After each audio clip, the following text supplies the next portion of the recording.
seen fucking Netflix Christmas fucking movie. The plot, the story, is a guy that had to start stripping. I don't know, I didn't watch the movie, but I'm assuming to fund the Christmas with the family or some shit like that, to save the town. And I'm like, do the same movie with a woman. It would be like, this is so shocking. You'll be like, this woman's degrading herself again. Exactly. I want to watch it and hate on it so hard. I'm hating on it already. Yeah. It's so unfair. Because if it was a woman, they would be like, oh my God, that's really degrading. Yeah. And like, it was a man, they're like, oh my God, that's so empowering. Go you, Glen Coco. You go dance on that pole. I want to go to fucking Parliament. Yeah, I'll come with you. Let's go together. Listen to me, boy. Hey, listen up. Because we know a few of you that come into the strip club as be like, oh, hi, John. How are you doing? How's your foot fetish going? Yeah. Hello, everyone, and welcome back to my channel, M and the City. And today we're having a new interview with Lexi, who is an actor and also work as a stripper. But before we get started, please make sure to subscribe, like, and give me a little comment. It always helps. It just takes 1 second and it's free. Okay, have you done it? Amazing. Lexi, thank you so much for joining me today. You're very welcome. How are you? I'm good. So excited. Me too.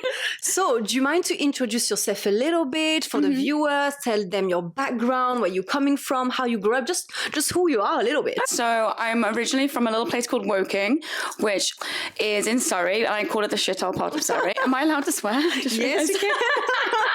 Good, otherwise it's going to be a long. I grew up doing ballet when I was about 3 years old, and then I got told I would never be a ballet dancer because I had boobs and hips and I'd be the wrong size. So I went to musical theatre. And then I moved to London when I was 16 to train in musical theatre professionally. And then from there, I went straight into my first West End show. And then I've been doing that on and on. So now I've lived in London since I was 16. I'm 32 now. But I'm okay. You don't look it. We don't look it. Thanks. Both in our 30s and just thriving and being glad. And then I did musical theatre for a couple of years. And then I went and retrained in screen acting when I was 21.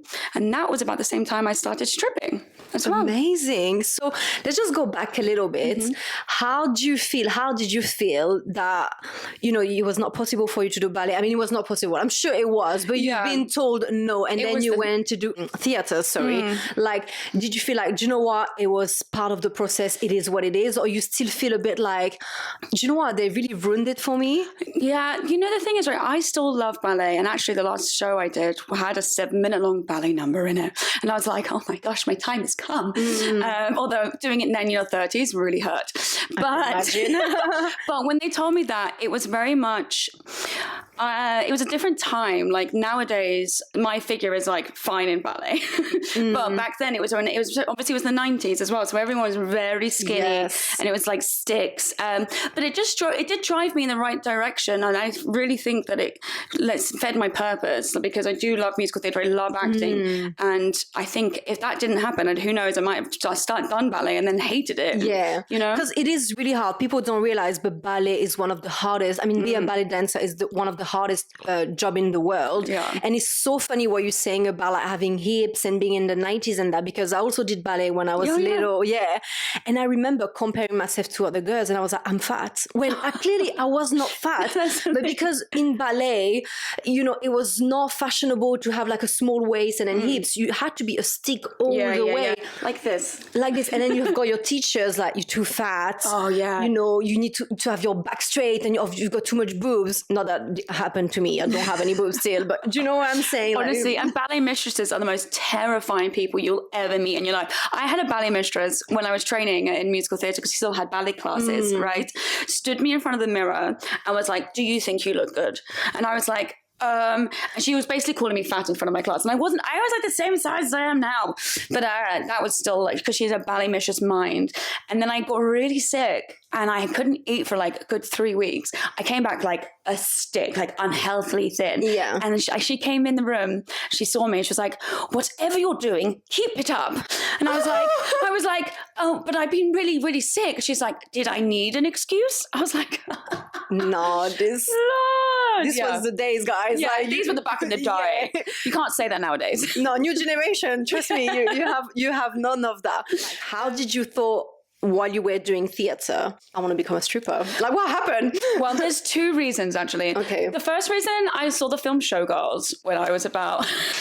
It always starts with a movie. Oh my God. So Jessica last time was Burlesque, I think. Oh, really? And my one was Moulin Rouge. Oh, yeah. I was like, I want to be a hoe.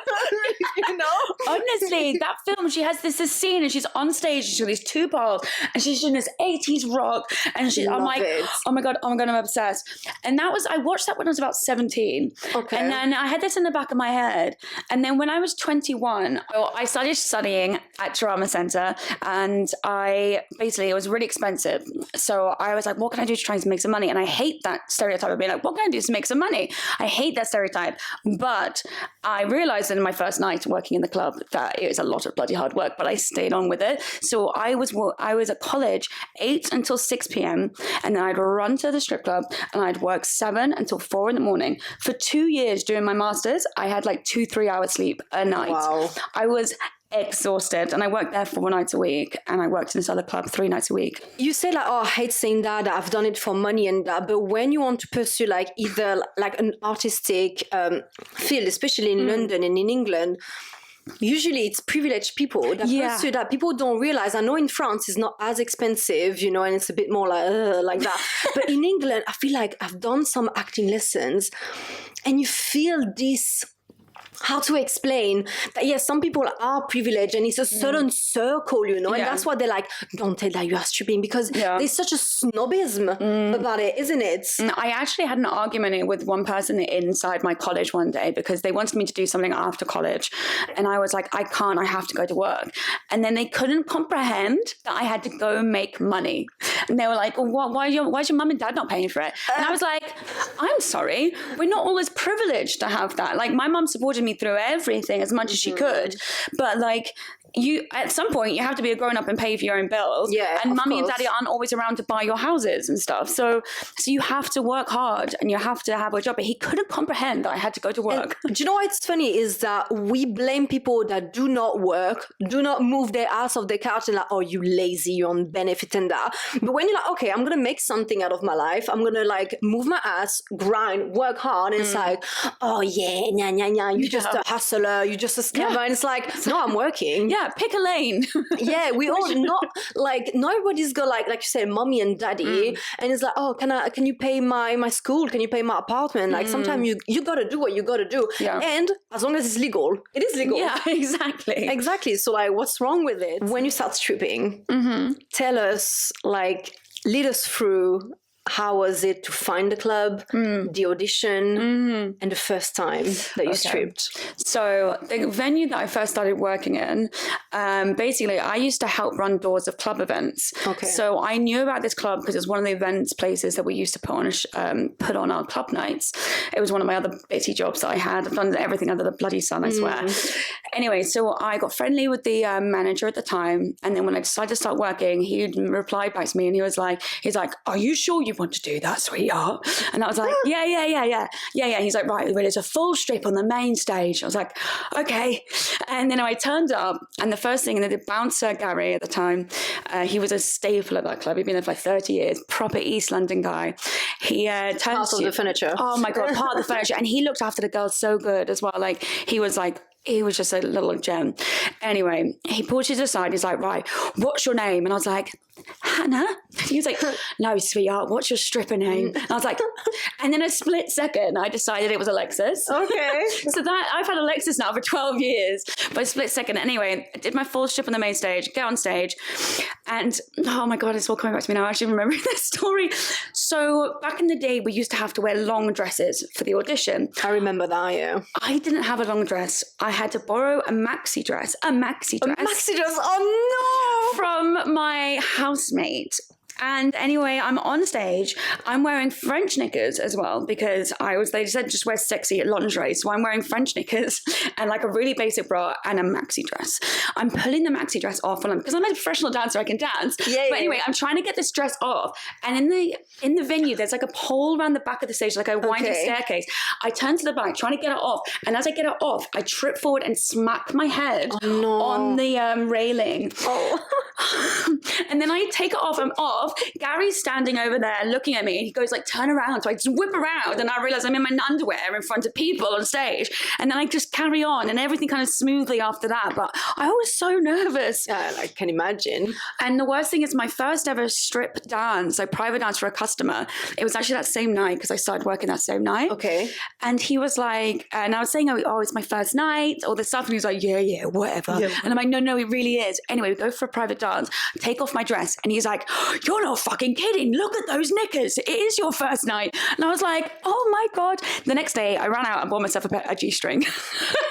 But because French knickers, like at that time especially, were like, no, you gotta have like the tiniest G-string. Yeah. So yeah, that was my stories of my first night. Do you remember how much you made? I think it was about £300 of my first night back then. And I remember coming home because I was meant to be in college the next morning and I didn't know.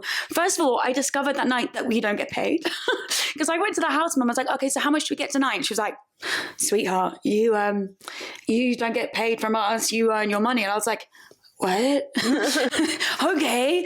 And then I did £300 in a night.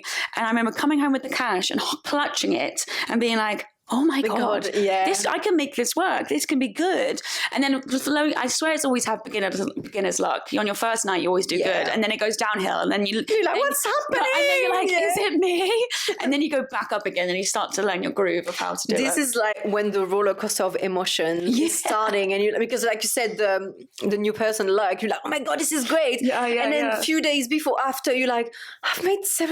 Like, is this worth it? And it's this constant, but I think it's not just being a stripper, it's any self-employed person. Yeah, for sure. Because you're not sure how much you're going to get at the end of the month or the night. I think as a self-employed people, we're addicted to it. You're addicted. Because we like going we like that chase of it. And same as acting though. Having another job, not having a job, going to auditions, and then going, when's my next paycheck coming? There must be some sort of addiction. There is an addiction. I've stopped dancing a year ago. I still think about it every single day because nothing is giving you that buzz. Yeah, it's like crack. It's like, oh my God, it's just, you're on stage, like you said, the money, and suddenly you've got like £1,000 and you're like, yes. And because not all venues pay you by cash, but when it's by cash, like your first venue, when you physically have the money, it just feels real. When it's on your bank account, it doesn't feel real, It feels like plastic. You can just tap it away. Whereas cash, you're like physically having to have it's something. Mine. It feels so good. I remember my first night, I made like 600, I think. Nice. And I was like, whoa, I am rich. And after that, when you make another night, like a few months down the line, like, I just made 500. Do you think it was not like... How to explain? When I went to dance in Cannes in France, so that was like 2 years after, I have made that amount of money, but it was just the whole atmosphere. It was in Cannes. When you walk to work, there is like yachts everywhere. The men that are coming, they're all filthy rich. It's just that whole vibe. It's a vibe. And when you make like 1.5 and then tip on top and it's all cash, you're just like, you're like, you just feel like you're the shit, you're on top of the world. But I still remember there was one night that I did, this is years ago, and it was when I was still kind of fresh and new. I think I was 2 years in, and I remember it back until I worked at 23. It was like the biggest night I've ever done. It was only 1,200. Now I say only 1,200, but 1,200. For some people, it's a lot. That's a lot of money. And then I literally was like, I remember then like counting it out afterwards, and I was laid it all on my bed. That used to be my tradition after work. Even though I needed to get to sleep, I used to get my cash out, put it in 100 piles, and just count. Yeah. It feels so good. I don't know what that feeling is, but it's just like 2, 4, 6, 8, 10, 2, 4, 6. And then the next day you do your errands. You go to Boots or buy your coffee. Yes. I pay cash. Yeah. Do you take cash? You don't take cash? Okay. After COVID, what's really annoying me because loads of places stopped taking cash, and I was like, what am I supposed to do with those cash now? The good old times. Yeah, I think COVID changed a lot. Yeah. The after COVID was brilliant. I don't know if you remember. After COVID, that boom, there was like a little boom, and then it's died off again. But... It was like the after war, not that I was there at war, but like that's what you hear. It was so good. I remember dancing. I was in a club in Houston that closed down, and it was like one single dance after the other, and like you would not stop. I was so tired. It was like 2 years off because of lockdown. my calves were like killing me. I was like, I can't move. I was like, I can't bend over. I can't do it. It's when you start getting the bruises back again. It's like after having the time off of COVID, and then you start getting the bruises. My knees are consistently bruised. I go a bit too much. I go a bit heavy. I do a lot of knee drops. You do pole in that? Yeah. The pole bruises are a real. They look like you've been abused, and you have by a pole. Yeah, by a pole. Yeah. Do you know what? 4 years down the line, and I can just do like one baby trick. I never took the time to learn, because you have some clubs in London where they don't really care. Yeah. You just wait for the bus. Have you ever heard that expression? You just wait by the pole and then you just like, hello, I'm here. Guys, some guys care, but some of them, they really don't care. Yeah. I think because in my first club I worked in, I worked there for 9 years. I didn't move to any other club. Wow. I was there for 9 years. And it was very much like, to get people to spend money, you need to get their attention. Okay. So I would do these crazy stage shows. And then like, as soon as I walk off stage, so many times people would be like, hey, can I go over and dance? And I'm like, yes. And whilst I'm still sweating, like, yes. You're breathing like a cow. You're like, yes. Give me 1 second. I just need some water. But you know what? They don't care. How many times I was embarrassed of like sweating? Yeah. You know, when your lip is like sweating, you're like, hold on a second. You have an eyelash half hanging off your face. Yeah. Or like the lipstick that's going like the other way. But they don't give a shit. They're like, it's fine, sweetie. You can sweat. Yeah. You're like, thanks. Mind me asking, you don't have to respond. Why did you quit that club after 9 years? So I'd just been there for so long, and I felt like there was a change in management, and there was new owners as well, and they were lovely people, but they changed a lot of the things that made that club special. Okay. And I just felt like it was time, in all honesty. There was no beef. Like, I didn't really have any hatred towards them.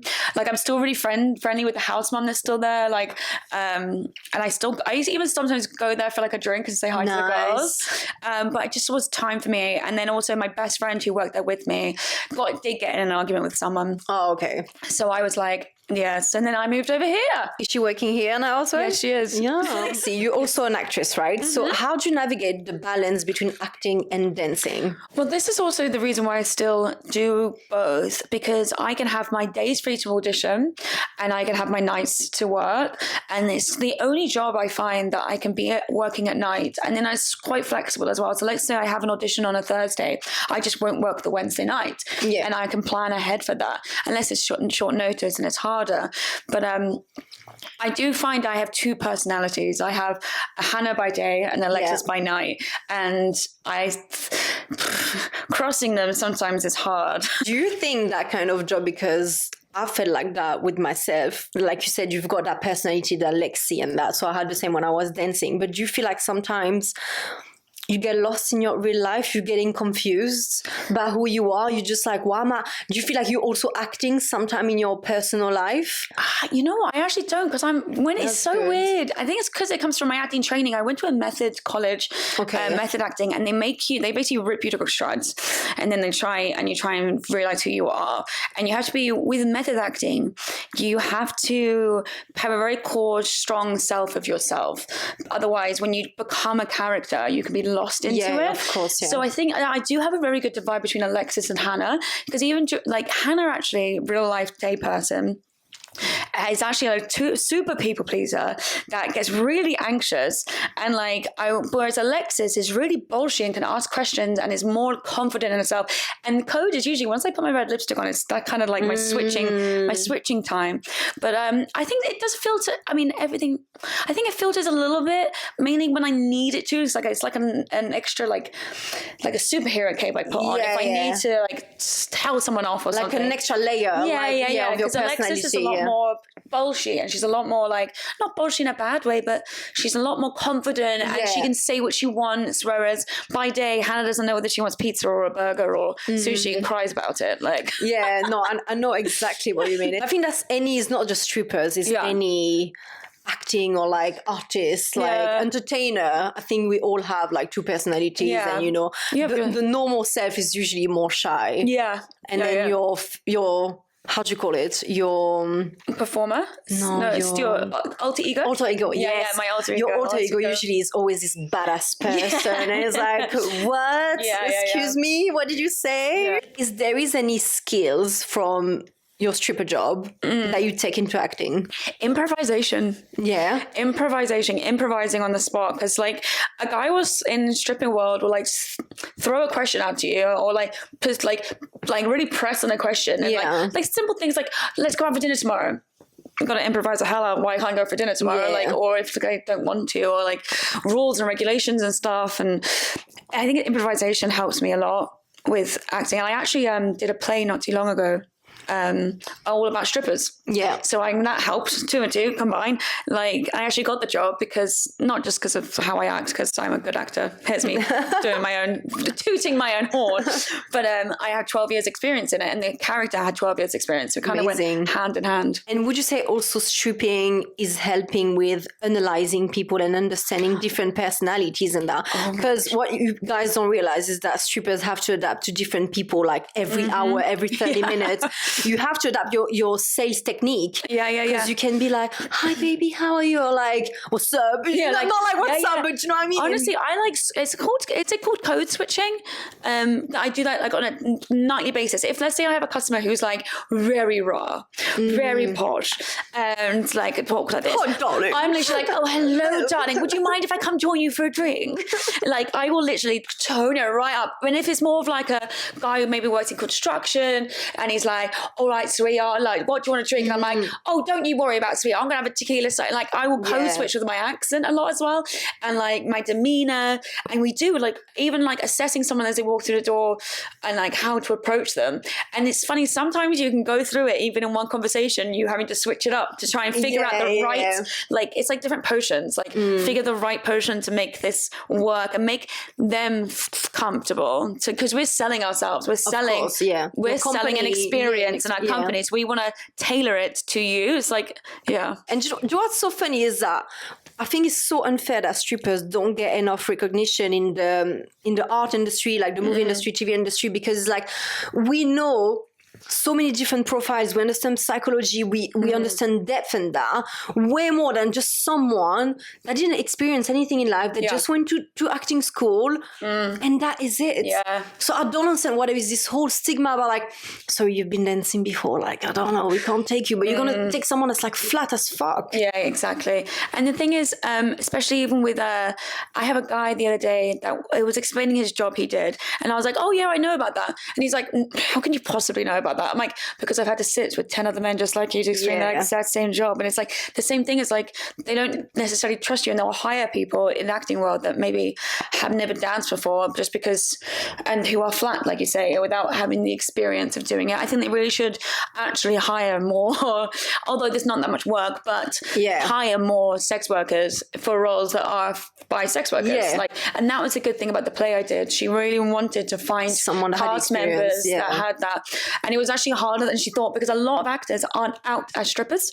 Like so many guys, you would have no idea, even like famous one. They hide it. And this also, speaking of famous actors that were strippers, special thing about how Channing Tatum. Oh my God, I speak about it all the time. Channing Tatum, we have something against you. I'm sorry. No, we love you though, but like it's unfair. It's only because he's a man he gets away with it. But like if a woman then became famous and said like, oh yeah, and I was a stripper, then like because it's a man, they're like, oh my God, that's great. You made your money doing this. But for women, it's like, oh my God, you hoe. I feel like unless you're in America and like the rap industry, like Cardi B. Cardi B was fine because it was part of the character. It was cool. But if you want to be like taken seriously, like I feel like as an actress, you have to be this perfect thing, you know, this like very polished person. It's like, you're an actor, you can't be polished. You need to be fucked up inside. I think it's the stereotypes they put on women. Like we have to still be these like perfect things that have never done anything wrong. Like, or like, I mean, the perfect mother figure that we're clean and sparkling, have no other parts. Talking about like men being strippers and that, have you seen fucking Netflix Christmas fucking movie with, I forgot his name, he's a guy actor. The plot, the story, is a guy that had to start stripping. I don't know, I didn't watch the movie, but I'm assuming to fund the Christmas with the family or some shit like that, to save the town. And I'm like, do the same movie with a woman. It would be like, this is so shocking. You'd be like, oh, a woman's degrading herself again. Exactly. But now everyone's like, oh, it's so funny. So how was your training to train as a stripper? And it's like, it's a Christmas movie and you do like a male stripper story. Are you for real? feel. I want to watch it and hate on it so hard. I'm hating on it already. Yeah. It's so unfair. Oh my gosh, that is unfair. Because if it was a woman, they would be like, "Oh my god, that's really degrading." Yeah. And like, it was a man, they're like, "Oh my god, that's so empowering. Go you, Glen Coco. You go dance on that pole."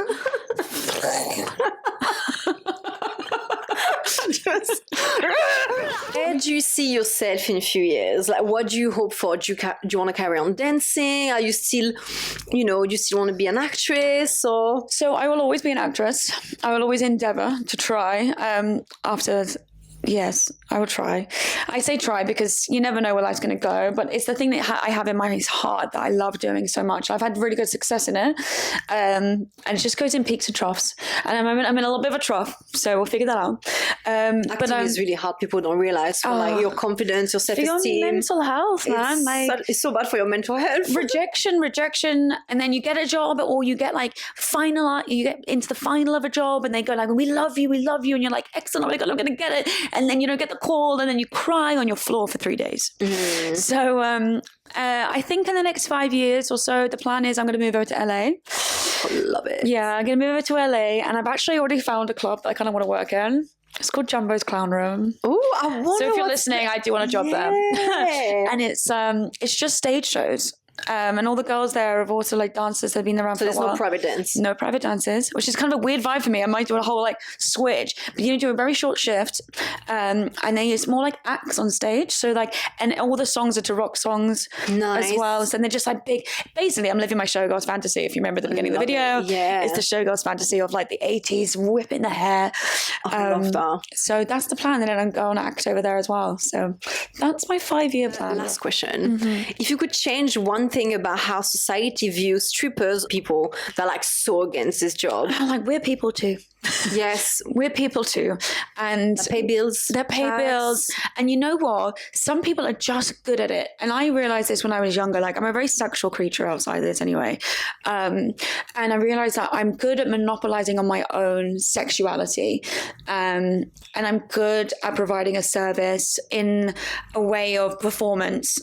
Nothing else, but I'm a good way of providing that performance. And I think because of the acting, I can do it all, and realize that there's no shame. And I think the people who also judge are also people who are sex shaming themselves. Yes. Yeah. And shaming the sex industry when it's actually something that's been around for years and years. It's the oldest job in the world. Yeah, it is the oldest job in the world. Dancing, even escorting or things like that. Like, you had courtesan back in the days, during the king's time. You always had dancer dancing. It's the oldest thing in the world. And I just don't think it's fair to be shamed on it, in honesty. And I'm actually quite vocal about when people have very strong opinions about it, because I go, but why? Why is this different than anything else? So they would say, it's because some girls are being forced, they're being abused, which is true. We have to admit in certain clubs. Yeah. But it's like any field, any lines of job, you can be abused, you can be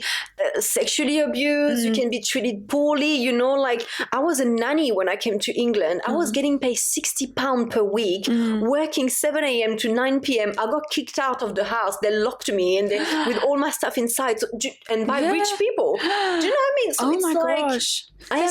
I'm sure even the same with you. I don't know if you had any other jobs before, but I've been like exploited in sexual ways as well. I was a hostess, like a fucking pervy man putting his hand on my bum, and I was fully clothed. Yeah, do you know and what that's I mean? the thing. So I used to work as a waitress years ago as well, like, and a host and stuff, and like in different clubs, and I would get groped more there because I felt like I didn't have a voice to say no. Yeah. Whereas here, like, my god, where we can say no, and they listen to us if they try, or and if they don't, they're out, and I'm in control of that. We're in control of that as dancers here. And other clubs, yes, they might have bad problems and stuff. And instead of having a stigma that's saying the clubs are wrong, there should be a stigma of let's make them safer. There'll be more regulations on making it safer. Instead of shutting down the conversation and saying, well, they're all bad, like stripping's wrong, they're all in danger. I'm like, no, they're not, because there's safe spaces that we're not in danger and we're actually in a very, very safe space. But when you shut it down and you put more girls at risk to do underground jobs. Exactly. And that's the problem that's happening in the moment in the UK. There's strip clubs are closing left, right and centre because of regulations and councils locking them down and changing regulations instead of having conversations with the sex rights activists. Let's go to Parliament! Yeah, stop it! Yeah, I want to go to fucking Parliament. Yeah, I'll come with you. Let's go together. Listen to me, boy. Hey, listen up. Because we know a few of you that come into the strip club as well. Be like, oh, hi, John. How are you doing? How's your foot fetish going? Yeah. Anyway, thank you so much for your time. It was lovely. I hope you had a good time. Thank you. I did. I laughed way too much. And see you at Westminster. Yeah, see you at Westminster, baby. We're all good. Thank you so much, guys, for watching. And make sure you're leaving us a like, a comment, and I'll see you later. Bye-bye. Thank you.